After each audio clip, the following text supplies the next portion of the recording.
لله نحمده ونستعينه ونستغفره ونعوذ بالله من شرور أنفسنا وسيئات أعمالنا من يهد الله فلا مضل له ومن يضلل فلا هادي له أشهد أن لا إله إلا الله وحده لا شريك له وأشهد أن محمدا عبده ورسوله لا نبي ولا رسول بعده.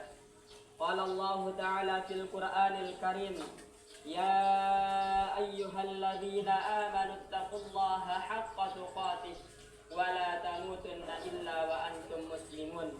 وقال أيضا يا أيها الناس اتقوا ربكم الذي خلقكم من نفس واحدة وخلق منها زوجها وبث منهما رجالا كثيرا ونساء واتقوا الله الذي تساءلون به والأرحام إن الله كان عليكم رقيبا.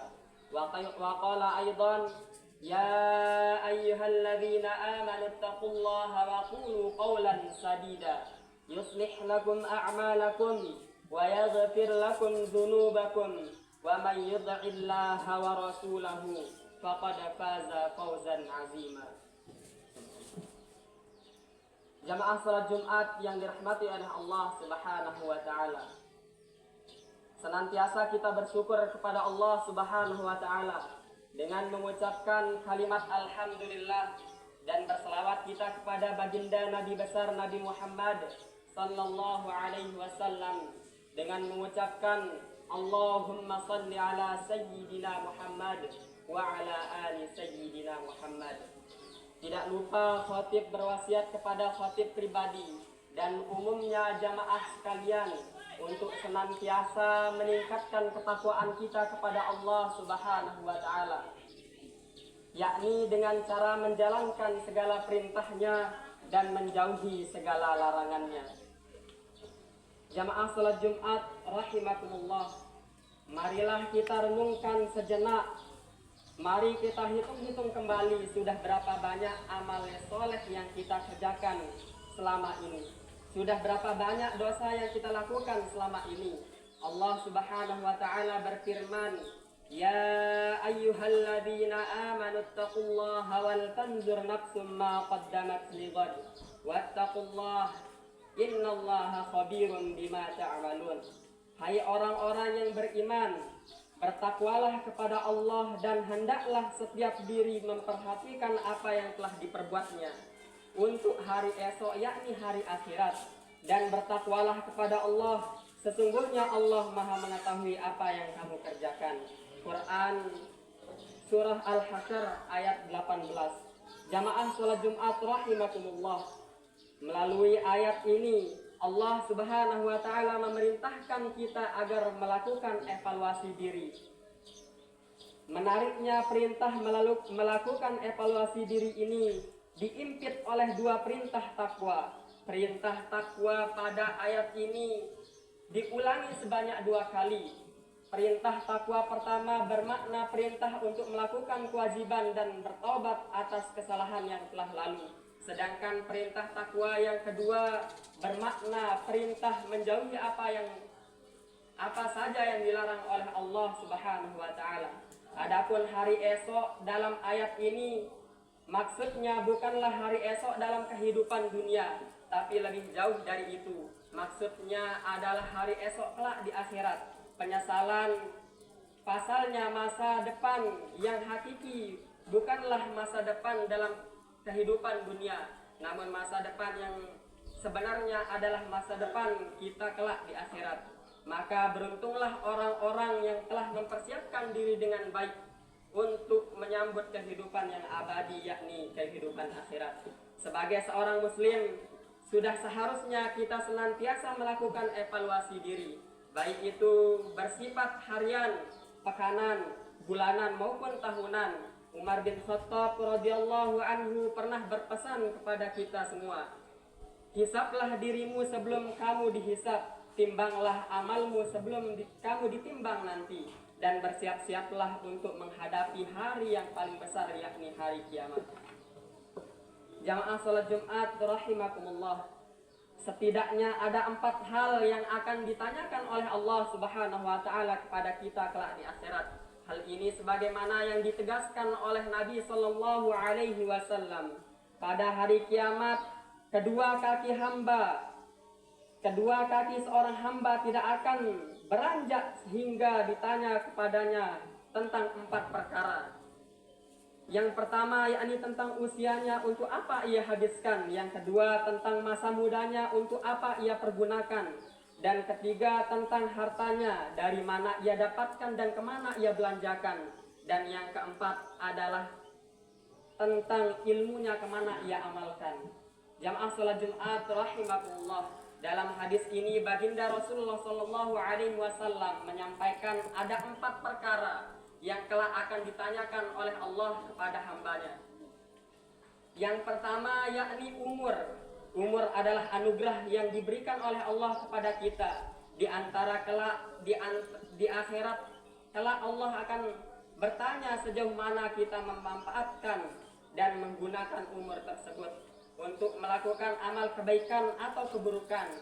Adalah sebuah karunia dan keberuntungan yang sangat besar jika kita mampu mengisi usia kita selama di dunia ini dengan amal soleh.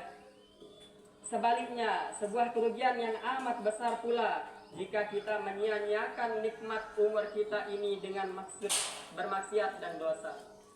Jamaah sholat Jumat yang dirahmati oleh Allah Subhanahu wa taala. Yang kedua yakni masa muda. Jamaah sholat Jumat yang dirahmati oleh Allah Subhanahu wa taala. Pertanyaan yang kedua berkaitan dengan masa muda. Untuk apa kita pergunakan masa muda ini?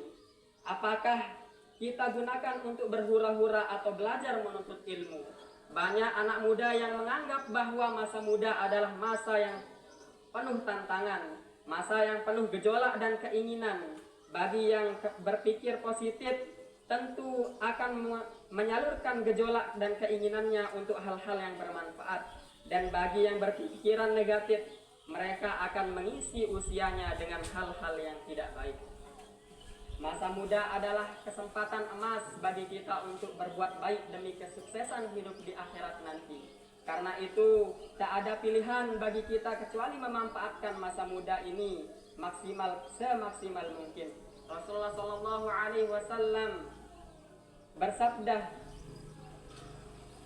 dan berpesan kepada kita semua dalam sabdanya, manfaatkan dan dengan baik 5 perkara sebelum datangnya 5 perkara. Yang pertama, masa muda sebelum datang masa tuamu. Yang kedua, masa sehatmu sebelum datang masa sakitmu. Yang ketiga, masa kayamu sebelum datang masa miskinmu. Dan yang keempat, masa luangmu sebelum datang masa sibukmu. Dan yang kelima, masa hidupmu sebelum datang masa matimu. Dan yang ketiga yakni tentang harta. Jamaah sholat Jumat yang dirahmati oleh Allah Subhanahu wa taala. Pertanyaan lain yang akan dilontarkan kepada kita kelak di akhirat adalah soal harta. Dari mana kita dapatkan dan kemana harta tersebut kita belanjakan? Apakah kita memperoleh harta tersebut dari jalur yang tidak benar? Inilah yang hendaknya kita introspeksi sejak dini. Jangan sampai ada sedikit pun barang haram yang melekat pada harta kita. Selain ditanya mengenai sumber harta yang kita miliki, kita juga akan ditanya tentang pendistribusian harta tersebut. Kemana kita belanjakan? Apakah kita membelanjakan harta tersebut di jalan ketaatan kepada Allah Subhanahu wa taala,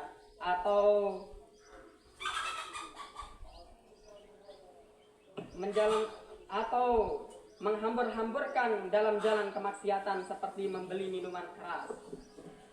Jamaah salat Jumat yang dirahmati oleh Allah Subhanahu wa taala. Adapun yang terakhir yakni tentang ilmu. Di akhirat nanti kita akan ditanyakan tentang apa yang telah kita lakukan dengan ilmu yang kita miliki. Ilmu telah membuat kehidupan ini lebih bermakna. Karena dengan ilmu manusia mengetahui apa yang sebelumnya tidak diketahui. Kehidupan memang tidak bisa dilepas dari ilmu, khususnya ilmu agama atau ilmu akhirat. setelah memiliki ilmu, kewajiban kita selanjutnya adalah mengamalkan ilmu tersebut. Ilmu yang tidak diamalkan bagaikan pohon yang tidak berbuah. Ilmu tidak akan berbuah apa-apa bagi pemiliknya kecuali jika ia mengamalkannya. Jamaah salat Jumat yang dirahmati oleh Allah Subhanahu wa taala. Itulah 4 perkara yang harus kita perhatikan dan manfaatkan secara baik untuk menyambut kehidupan yang hakiki. Jangan sampai kita terperdaya dan tertipu muslihat oleh setan yang tak henti-hentinya berusaha menjerumuskan kita dalam keburukan dosa. Karena itu sedikit saja kita sudah pasti kita akan menyesal untuk selama-lamanya. Na'udzubillahi min dzalik.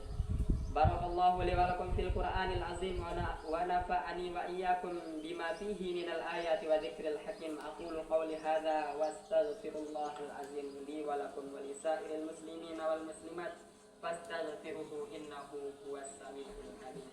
Bismillahirrahmanirrahim. Allahumma salli ala Muhammad. Allahumma salli ala Sayyidina Muhammad. Allahumma salli ala Sayyidina wa Habibina wa Syafi'ina Zuhrina al-Mustafa Maulana Muhammad.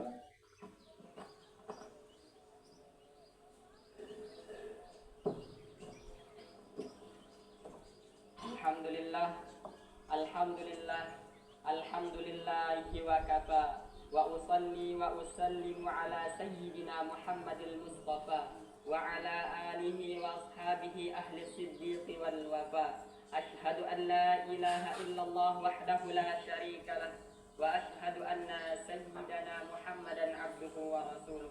Faya ayyuhan nas ittaqullaha fima amara wantahu amma naha wa'lamu anna allaha amarakum bi amrin bada'a fihi bi nafsihi wa sanna bi malaikatihi bi qudsihi wa qala ta'ala inna allaha wa malaikatahu yusalluna 'alan nabi ya ayyuhalladzina amanu sallu 'alaihi wa sallimu taslima. Inna allaha wa malaikatahu yusalluna 'alan nabi ya ayyuhalladzina amanu sallu 'alaihi wa sallimu taslima. Allahumma salli ala sayyidina Muhammad wa ala ali sayyidina Muhammad. Allahumma ighfir lil muslimina wal muslimat wal mu'minina wal mu'minat al ahya'i minhum wal amwat innaka sami'un qaribun mujibud da'wat ya qadiyal hajat. Allahumma inni a'udzu bika min ilmin la yanfa' wa min qalbin la yakhsha wa min nafsin la tashba' wa min du'a'i la yustajabu lahu. Rabbana atina fid dunya hasanah wa fil akhirati hasanah wa qina adzaban nar. Amin amin ya mujibas sa'ilin. Wa sallallahu ala nabiyyina Muhammadin wa ala alihi wa sahbihi ajma'in. Walhamdulillahi rabbil alamin.